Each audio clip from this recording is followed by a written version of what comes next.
What's going on, Fantasy Alarm Nation? My name is Justin Fensterman, along with Ryan Hallam, and this is another edition of Fantasy Alarm Sports Talk. What's going on, Hallam? How was your week one? I'm just so pumped that we're in fantasy football regular season mode here. Yeah, man, it was weird coming into the year because for so long we were thinking, oh, something's going to go wrong, and the season's going to have a problem, and then just like nothing has been going on. We kind of walked right into it, and it was strange as we get ready for yesterday's games. But yeah, it was so great to have just a full Sunday of football. It didn't go so well for my 49ers, but it went pretty well for my fantasy teams. And it was, like you said, just great to see a full day of sports and just soaking it all in and enjoying every minute of it. Well, you know, it didn't go really well for Michael Thomas owners. Awful. I was shocked, and I'm not even blaming his injury. We'll discuss about that in a second. But even before that, Hallam, just not seeing him get involved at all, I was so happy when I paid $41 for him in my auction. I thought I got him at a steal's value. Huge king's ransom right there. I thought that's how big of a steal it was. And now dealing with a high ankle sprain, Ryan, and I'm not a doctor or anything like that. However, I've injured my ankle a good amount of times in my life. And I know that a high ankle sprain takes longer to heal than a low ankle sprain, and that is what we call not ideal, Hallam. No, and I saw today that they have not ruled him out for next week. They say he's going to try to play through it. But I am not a doctor either, but I've been watching sports long enough to know that I can't think of anyone who hasn't missed at least a couple games from a high ankle sprain. And if they haven't, the last one I can think of really, Saquon Barkley last year, I think he came back super fast, and it was 2 or 3 games. And you know what? He wasn't, for the rest of the year, anywhere near what he was the year before. So this, to me, is a giant shot to Michael Thomas for the entire season, because I do think he's going to try to come back too soon, whether he plays this coming week or not. And I think, like you said, this is just something that is worse than a regular ankle sprain, and it just has to heal. You can't really have explosion and have this injury. So, I mean, God bless him if he tries to play through it, but I think it's just only going to do worse damage to his productivity and, of course, to his fantasy, owners. But I just have a feeling he's going to try to be stubborn and try to play through it, but he's just not going to be the same guy. He's not the big 50-yard down the field, threat, but it doesn't matter. He's just not going to be able to be the same guy. He's not going to have the same strength in the ankle, and I think he'd be best served to take 2 or 3 games. Let it heal and come back better for the last 12 weeks of the season, but we'll see what happens. The initial reports is he's going to try to play. I mean, he better do that, Hallam. Otherwise, he'll have to change his social media handles, because all of a sudden you can go on Mike, and that's false advertising right there, Ryan Hallam. So absolutely. Just devastating as well if you lost Michael Thomas. But that doesn't mean your season's lost. And that's why you come to fantasyalarm.com and you ride with your family, because we've got waivers, stock, articles, videos for you on the site, just to make sure that if you lost an impact player like a Michael Thomas, we don't know the situation, whether or not he'll even miss time, but still your season isn't lost. You'll be able to make up for it. It's almost better this happens now and then it doesn't happen week 1 of your playoffs. Now, you could say, hey, if he's out for a significant amount of the time, you might not be in the position to make your playoffs. But at the end of the day, Hallam, I'm a glass half full guy. I view it as a challenge. I own Michael Thomas in about 4 or 5 leagues, and I'm ready to hit the waiver wire and find some relief. Yeah, and, obviously he was your first-round pick, which really hurts. But of all the positions to have an injury, wide receiver is certainly the best one, or the one that you'll be able to find the most options out there to replace him. Obviously, you're not going to find anyone to, one-for-one replace Michael Thomas, but you can cob it together. It's the first week of the season. There's some guys who are going to, surprise and come out of nowhere, and so maybe some guys who didn't have a great first week that are going to be better coming up. So yeah, it's not a death sentence. It certainly hurts. I'm sure you're crying a little bit today at work or whatever, but I've been crying all day, Ryan. Yeah, you could come up with it. I don't think I got him once. I think I took a running back in every draft I did in the first round. I think I was too cheap. Auctions. Yeah, I think I was too cheap in auctions. Yeah, that's why. It was just I can't pass up at 41 for Michael Thomas. I thought if I was going to be going after him and fully investing in him, I was going to have to pay 51. But that's just great. You can't pass up a good value. Let's talk about another big injury. Marlon Mack, torn Achilles, done for the year. Now, we saw the three-headed monster of running backs produce for Indy in week 1. We saw Jonathan Taylor. Now, the reports coming in where it seemed like Marlon Mack was still the guy, maybe not by far, but it almost seemed like the reports that I had read said that Jonathan Taylor was going to be almost the relief for Marlon Mack. He was going to relieve him during fatigue and whatnot. So you thought that you were going to get more Marlon Mack. Nyheim Hines all of a sudden comes out of left field, swoops in, gets that production, the rushing receiving touchdown that he got. No more Marlon Mack now. So I have to ask you, Hallam, from what you saw from this Colts backfield, what do you think in terms of waivers? I mean, I don't even think you could get Nyheim Hines on waivers. What about you? Probably not in PPR leagues. I know I drafted him a lot. You know, Frank Reich came out in like June, I think, and said, "Oh, there could be games where he catches 10 passes." And everybody's like, "Ha, ha, ha, coach speak, you know, that's not going to really happen." And then he came out. I think he had 8 catches yesterday. So I guess Frank Reich was telling us the truth. I mean, certainly it ends the Marlon Mack, Jonathan Taylor debate that's been raging all over Twitter for the last, I don't know, since the draft. But I don't think that Taylor is necessarily going to be a 20-carry guy. I mean, probably 14 to 16. But I do think you're going to see Nyheim Hines, especially with the production and the success that he had yesterday. And with that offensive line, I mean, Fency, me and you can run behind that thing and get 50 yards a game. Right. I mean, if anything, and this is the way I see it, if anything, Rivers will have a lot of time for quick dump-off passes to these guys, whether it's Taylor or Hines. Both we saw active in the passing game week 1. And that right there says a lot of positivity. And when it comes to Nyheim Hines, if I have him on my team, now all of a sudden it takes him, and I almost want to say puts him to RB2 territory, but definitely flex territory at this point. Yeah, certainly after 1 week, it certainly looks like he is going to be successful. You have to remember they did not play a good team, so that has to come into play. Obviously, with you know, when they do get to play better teams, although their division is not exactly filled with great defenses, with Jacksonville and you know, Houston and Tennessee, all 3 of those are kind of weak defenses. But again, like you said, the line is just so good that I think they're going to be able to utilize both those guys, definitely running and catching passes out of the backfield. We will have to see what happens with Indy, but no more Marlon Mack. Michael Thomas, we're still waiting on some kind of call. Whether or not he's going to miss time doesn't seem like that's the case. Want to hit on this piece of injury news as well. Duke Johnson dealing with an ankle injury. What did you think? Because you and I haven't really spoken as much about what we saw opening night. What did you think of the Texans' backfield? Are you a believer in them ultimately? David Johnson in particular. Yeah, he certainly looked explosive. He looked like the David Johnson from a few years ago before these, you know, little rash of injuries he's had the past couple of years. And let's face it, the Texans, again, they're able to run the ball. Carlos Hyde is just kind of okay, and he ran for 1,050 yards last year. So, and Johnson, that touchdown run, he had a nice little burst on, bounced it outside and took it to the end zone. So you had to like what you saw. You know, I think for him, it comes down to health. I think, you know, he was doing okay last year before he got hurt, and then, of course, they traded for Kenyon Drake, and that pretty much put everybody on the bench. But I don't think he's done, you know, by any stretch. And I think on that team, I think he's going to be successful as long as he can stay on the field. So I think he's definitely in the RB2 category anytime that he suits up and he's 100%. I'll say this, Hallam. I didn't think this was at all possible, but Thursday night, I somehow managed to lose more hair off the top of my head because I bet on the prop. I bet the over on David Johnson, 2.5 receptions, and I was sweating that out during most of the game. That seemed as sure of a bet as anything. And then just to see him get 3 receptions, barely make it, Ryan, that's where I'm just still in a wait-and-see mode to see how exactly they're going to utilize this guy from game to game.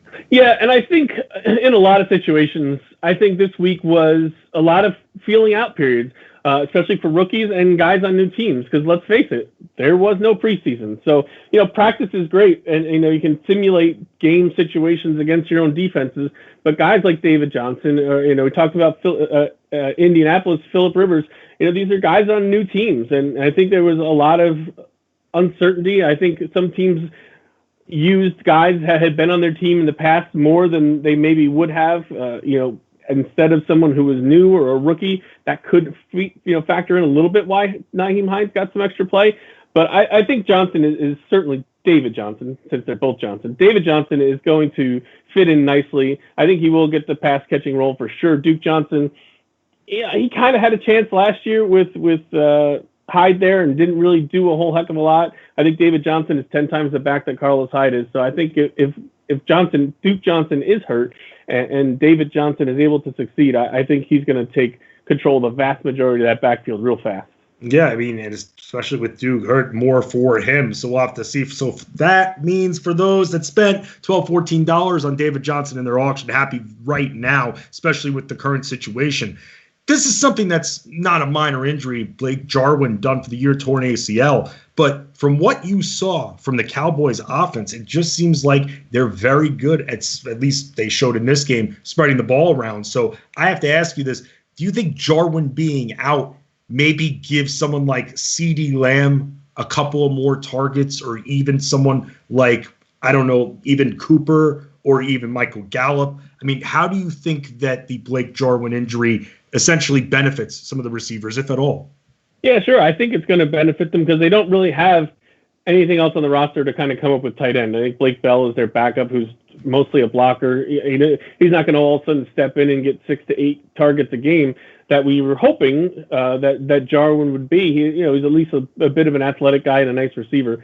So with him done, I don't see someone stepping up at the tight end position. And yeah, that pretty much spreads 5 to 6 targets around to everyone else. And obviously yesterday, although they didn't score very many points, we definitely saw that Dak Prescott trusts a lot of different people, as the Cowboys certainly did give everybody a little bit against the Rams. And the Rams have a pretty good secondary, especially Jalen Ramsey. They just gave a big contract to. So there will be better days for the Dallas offense for sure. Let's talk about the final couple of games before we put week 1 in the books, Hallam, because a lot of us, including yours truly in multiple leagues, has exposure to these 2 games here. We're talking about Steelers-Giants. Right now I'm seeing the line Steelers -6, over under 45 on that game. We all know about the Steelers defense nearly catapulting them to the playoffs by themselves. That's something to think about. Titans-Broncos, Titans -3, over under for that one is 41. So let's start with the Steelers and the Giants.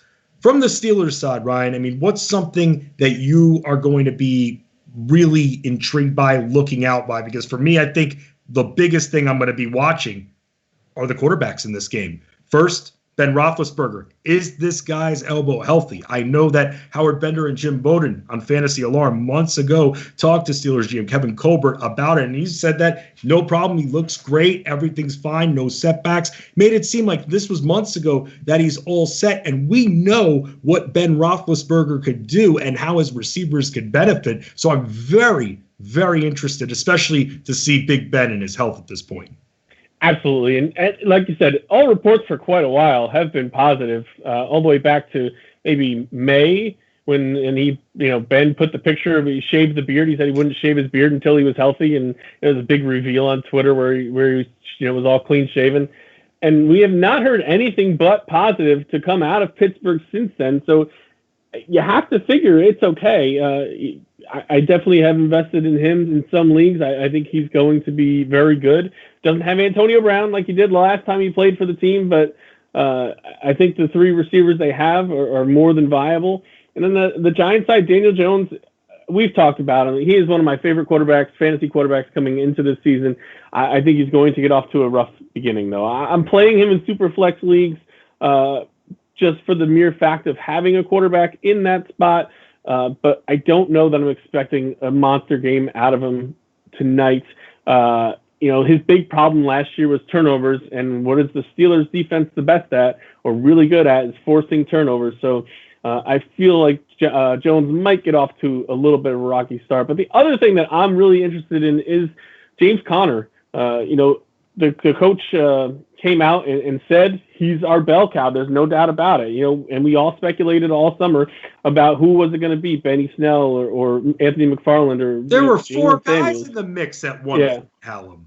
And you got to at least believe that's to put to bed for right now, and that Connor's going to be the guy. So let's see it. The Giants defense isn't very good. They brought in a few new guys, especially Blake Martinez as their middle linebacker, try to shore up that run defense that was so terrible last year. So we'll see. We'll see has the Giants defense gotten any better, and we'll see James Conner carry the load. I mean, when he was healthy a couple of years ago, he was very good, and he certainly got some ADP bump as we got closer and closer to the season. So I think he is probably the one thing that I'm most interested to watch tonight. I think what happened, Hallam, people started drafting in, let's just say, early mid-August, and they saw that tier of running backs that we've talked about so many times that just so risky. And James Conner, even though he's coming off an injury, he still has a little bit less risk than some of the other guys. We're talking Le'Veon Bell, who, by the way, we didn't even cover this. Le'Veon Bell looking like he's going to be missing a few weeks with a hamstring injury. And Frank Gore. I told you a couple weeks ago. I like Frank Gore. I say Frank Gore is one of the nicest athletes I've ever spoken to. Excellent dude, veteran, Larry Fitzgerald-like in that regard. But now Frank Gore is going to be the guy for now. And that's so funny. It was almost like Adam Gase is loving all of this right now. He has to be. He said from the day he walked in he didn't really want Bell. And he's shown it with the amount that he's used him. And he certainly didn't look great yesterday. Of course, it was against Buffalo. But yeah, it looks like Frank Gore, who's going to be playing the day after his son plays a college game, he's going to be playing NFL games, which is still crazy to me. But he seems like he's going to be the guy. Josh Adams is going to get some carries, had a touchdown yesterday, but it was like, 6 carries for 7 yards. Like, nobody was impressive. Yeah. But again, against Buffalo, who is one of the better defenses, they get San Francisco this week, so things are not going to be getting too much better for the Jets offense at all. I don't know who they pissed off in the schedule maker's office to get Buffalo and San Francisco back-to-back. But it looks like Bell. Frank Gore, I mean, I can't really start him this week against the Niners. Maybe there's some revenge game narrative. No, he's a depth stash at this point. And that's the thing. Oh, man, I know we got to preview these games. You just hit my operation buzzer right here. If we were playing Operation. Nice. People try to be too cute with that the first few weeks. Frank Gore, the backfield is all his. Let's bump him up ahead of other people who are normally 20, 30, 40 spots ahead of them for a flex option, and let's start him against the Niners. He's the guy. Revenge game. I hate that, Hallam, because everybody's going to be so disappointed. Yeah, I'd be really surprised if he even cracked 50 yards against the Niners. And like you said, he's not going to be the only guy. Adams is going to get the ball. We'll see if P. Ryan can play this week. So yeah, you're looking at a committee until Bell comes back, which, let's face it was kind of a committee with Bell in there anyway. So the Jets backfield, I don't know how much news this is. If anything, it makes it easier for Le'Veon Bell owners because they're not like, do I have to start this guy? Right. It almost makes your roster decisions easier that he's out. Okay, I'm getting nauseous. Enough Jets talk. Let's go back to Steelers-Giants here. You mentioned James Conner. This was a player that I saw all of a sudden going ahead of guys, and I'm not joking, Hallam, ahead of guys like DeAndre Hopkins. Saw Hopkins trickling down to that early third in some leagues right at the end of draft season.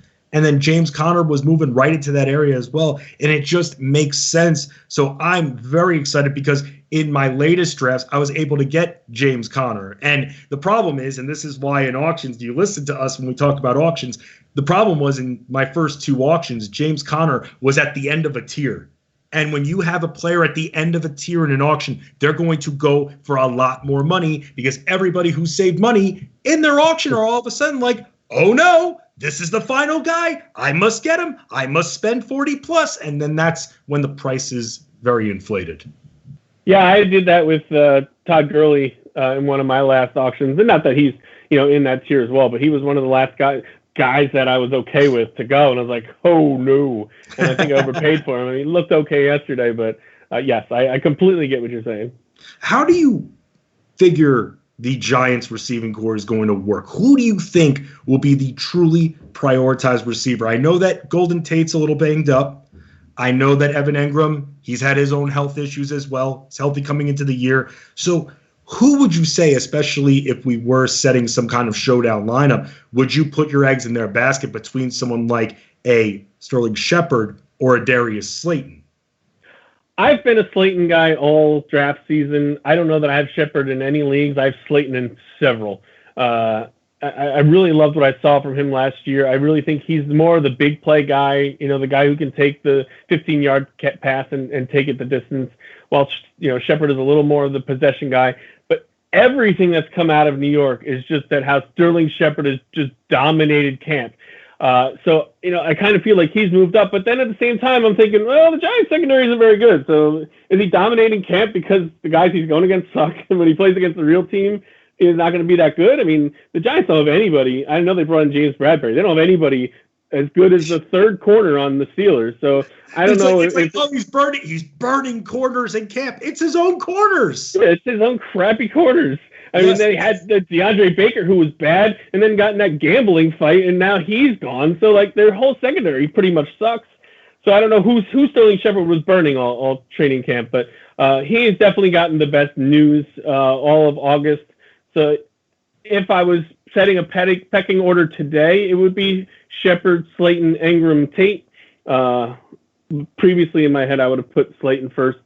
And we'll see what happens with Ingram. Him and Daniel Jones don't have a lot of time together, because he was hurt a lot last year, and Daniel Jones missed some time. And so we'll see. I think he's definitely a guy. Ingram, you got to start him. You draft him as your starter, right. And he's actually freaking healthy. So you have to get him in there before he gets hurt. So I'd say the top three guys are pretty playable. With your fingers crossed, I'd probably keep Golden Tate out of it for tonight. Yeah, I agree with that as well. And let's look at some of the Steelers' weapons, because someone who I'm very intrigued by, Eric Ebron. Read that he's going to be used in a lot of different situations, which is good, and it gives me a little bit of confidence when it comes to reading reports and how you take everything you see with a grain of salt, because not everything happens that you read. But still, I mean, this is someone who I drafted as my tight end too in a lot of leagues. And essentially, I paired him up a lot, Hallam, with Jack Doyle in case Jack Doyle doesn't work out ultimately over the next few weeks. We'll see what Eric Ebron can do. What are your expectations for Ebron? Because we've seen him in situations with Doyle before on the same team. Now he's with Vance McDonald, who seems to be the blocker. So Ebron should be able to get some targets. What do you think? It's a very fascinating situation. I drafted him some towards the end of the season also with all saw the same thing you did. It could line up at wide receiver at some point. They really want to use him everywhere. I've watched Ebron since he came into the league with the Lions, and he's been sometimes very good and sometimes very bad. So I'm very, very curious to see what he does tonight and this season. I think this might be his best chance for success in the NFL. And it's because, let's face it, Ben Roethlisberger loves tight ends, and he's been throwing to plotting possession guys most of his career between Vance McDonald and Heath Miller and guys like that. I don't know if he's ever had a tight end quite like Eric Ebron, so I'm very curious to see how they utilize this guy's talents. You nailed it right on the head. Vance McDonald is more of a blocking tight end, always has been. But Ebron is the dynamic potential tight end, and I think the Steelers certainly have a way to use him. The only problem is he's so far down the target tree. I mean, we have Juju, we have James Conner's a good pass-catching back, we have Deontay Johnson, we have James Washington. So is he fifth on the targets? How many does that leave him? So we'll see. That's the only potential thing I see, other than, there's been a couple seasons where Ebron's forgot how to catch. But when he has been good, he's been really good and really good in the red zone. He's had some years 40 catches and 10 touchdowns. So, he's definitely a red zone threat and someone that I think belongs on all rosters for sure. Yeah, and I have him in a few places. Again, did not start him this week. There's sometimes where even when you see those intriguing notes about a player and you take a shot at them in your drafts, then you still have to try to maybe be a spectator if you don't know. The fear of the unknown can really screw you in the early going of fantasy football, going after those dart throws and trying to be someone that starts them, being that guy that's like, I'm going to start Marquez Valdez-Scantling over a Deontay Johnson. I don't have the balls to do that, Ryan Hallam. I don't. But there are people that really just hang on every piece of news, and that's something that we have to remember when setting our lineups in the early going. We're all eager beavers, but we have to be smart and calculated with how we set our lineups and not overthink it. Yeah, and I think that's a lot of our jobs here at Fantasy Alarm, is to try to talk people off these ledges. When they hear good news, especially going into week one where we haven't seen anything, is to be smart and to pay attention and to focus on the situation, focus on the facts, and not necessarily that something came out of camp especially early on. The coaches could be trying to motivate someone, could be trying to give somebody a little bump to make them feel a little better, could be trying to kick someone else in the ass to get them moving. So, there's a lot of reasons why coaches say things, and it's not always to fruition. See Bruce Arians. Yes, exactly. Let's talk about the other game, the Titans and the Broncos, because this has been the biggest question. What should we expect to see from this Broncos offense? I don't know who I can trust at this point, Ryan. I really don't know, because you've got Melvin Gordon. Is he going to be splitting carries 50-50 with Phillip Lindsay? What's going on with Courtland Sutton? Is he going to play or not? Because then it's Jerry Jeudy season. I don't know what to expect. Noah Fant, people put faith in. How do you even picture and view? And clearly my dog Maddie views the same thing and thinks the same way about the Broncos. She's just as confused as I am, and I wish I can growl at this team like she just did. It is probably the most fascinating team coming into the season. I think we saw Stephania Bell today came and said that she expects Courtland Sutton to play, but obviously on a very limited basis. And we were speaking right before we came on. The shoulder injury, if he comes in and he gets tackled and he falls on the shoulder once, he could be done for the game and maybe for longer. I think Denver would be smart to keep him out, but I don't know that they're going to. So I'm certainly not starting Courtland Sutton. But with that news, I am all over Jerry Jeudy. I've talked a few times just on this stream of how unsure we are about rookies and teams not necessarily using their rookies a lot. But I don't see where else they would go if it's not Jeudy. They have a couple other receivers. They have Tim Patrick, Deshaun Hamilton. Stop me when I say someone that excites you. But so that's why I think it has to be Jerry Jeudy. None of them have excited me. If I keep going, it won't excite you anymore. So that's why, even if Sutton plays, I think Judy's in for a good game tonight. And he's going against the Titans, who don't really have even a decent secondary. So, if I was a Jerry Jeudy owner, I would be very excited going into tonight. As far as the backfield is concerned, I have no freaking idea. I drafted Melvin Gordon early, but I stopped about midway through. I just feel like he's going to be splitting some carries with Lindsey. He'll probably catch more passes, but I'm just not excited about him at all, and I'm very fascinated to see how the carries are split tonight. Noah Fant, I like him. I drafted him. He's not my starter. I wouldn't have started him this week. Tennessee's not a good defense, so if you did, you could be in for a good game, but I need to see him prove a little more before I put him in my lineups. What about the Titans offense? What are your expectations for A.J. Brown? In fact, I have a bunch of leagues, Hallam, where I'm currently up by 15 to 17 points. I've got 2 or 3 leagues, and my opponent has A.J. Brown left, and that's it. What do you expect from Brown?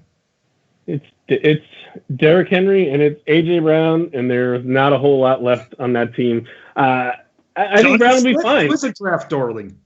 Who? Jonnu Smith. Yeah, I don't know. I'm not ready to list him with those other 2 guys. We'll see. I think he's going to be okay. I think he'll be a 5-catcher, 40-yard guy. I don't really see him breaking 80 yards or a lot of touchdowns.